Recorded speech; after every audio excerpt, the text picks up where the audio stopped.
মাছের মধ্যে একটু নুন মিশিয়ে দিলাম। এই নুনটা দিয়ে আমি পুরো মাছটা ম্যারিনেট করব। এটাকে ভালো করে নুন দিয়ে ম্যারিনেট করে নিই। 10-15 মিনিট রেখে তারপর আমি রান্নাটা শুরু করব। তো মায়ের থেকেই শেখা। ততক্ষণ আমি কিছু বাটাবাটি আছে সেটা আমি করে নিই। প্রথমে আমি পেঁয়াজটা বেটে নিচ্ছি।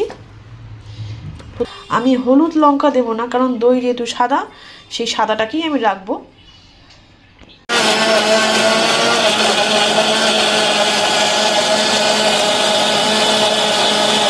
আমার রেডি। এবার আমি বাটবো আদা, রসুন, কাঁচা লঙ্কা বাটা এমনি আমার আছে। এবার আদা বাটা রসুন বাটার পালা। আর যেহেতু আমার 9 পিস মাছ, জন্যই কয়েকটা রসুনের কোয়া দিয়ে দিলাম।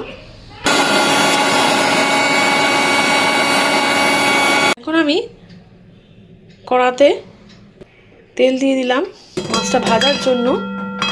হালকা হালকা করে মাছটা ভাজতে হবে, তেলটা একটু গরম হোক। মাছগুলো দিয়ে দেবো।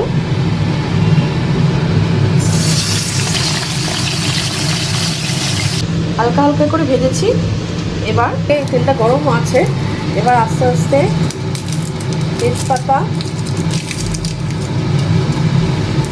এখানে আছে শুকনো লঙ্কা, দারচিনি, লবঙ্গ, এলাচ, এটা দিয়ে দেবো।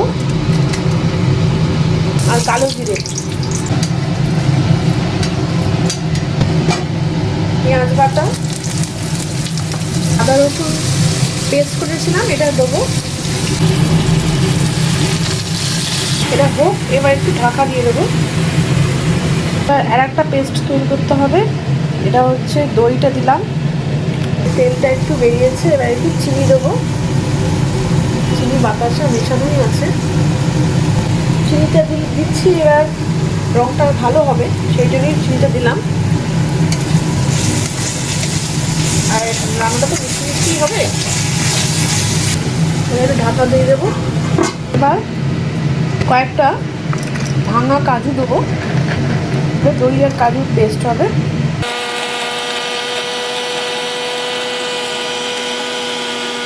এই দেখো আস্তে আস্তে মশলা থেকে তেল ছাড়ছে। এই দই আর কাজু যেটা বাটলাম সেটা আমি দিয়ে দিলাম।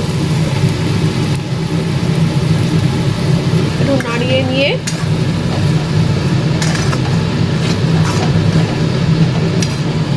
একটু কাঁচা লঙ্কা বাটাও দিয়ে দিলাম।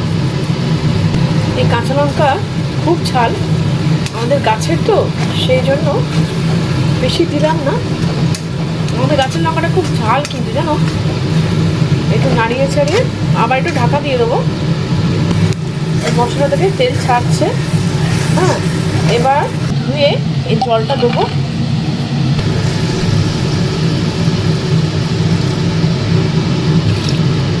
জল দিলাম না, অল্পই জল দিয়েছি। এবার আস্তে আস্তে, যেহেতু দইটা না, সেই জন্য একটু মাখা মাখা হবে, সেই কাইটা তো জল জল হবে না, সেই জন্য আবার একটু চাপা দেবো। আর নুনটা প্রথমে আমি দিয়েছিলাম, আমার মনে হচ্ছে একটু দিয়ে দেবো। তখন একটুখানি দিয়েছিলাম, এখন একটুখানি দিয়ে দিই।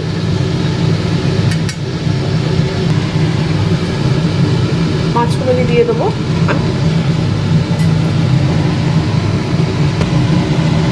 মাছগুলো সব দিয়ে দিলাম।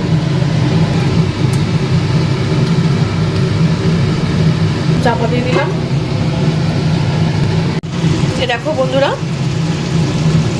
যেহেতু ঘি দিয়েছিলাম বলে, চিনি দিয়েছিলাম বলে কি সুন্দর রঙটা এসছে। আমার মাছটা মোটামুটি হয়ে গেছে, দই পোনাটা। তা দেখো এই যে ঘিটা উপরে ভাসছে, ঘি দিয়েছিলাম বলে। তা এবার আমি এই ভিজিয়ে রাখা কিশমিশটাও দিয়ে দেবো, ছড়িয়ে দেবো। আমার ভালো লাগে দিতে। আমি অনেক রান্নাতে এরকম কিশমিশ দিয়ে থাকি। আমার রান্নাটা তোমাদের কেমন লাগলো তোমরা অতি অবশ্যই কমেন্ট বক্সে জানাবে। আর আমার চ্যানেলটা অতি অবশ্যই সাবস্ক্রাইব করে দিও, আর ভালো লাগলে একটা ছোট্ট লাইক করে দিও, তাহলে আমার খুবই ভালো লাগবে।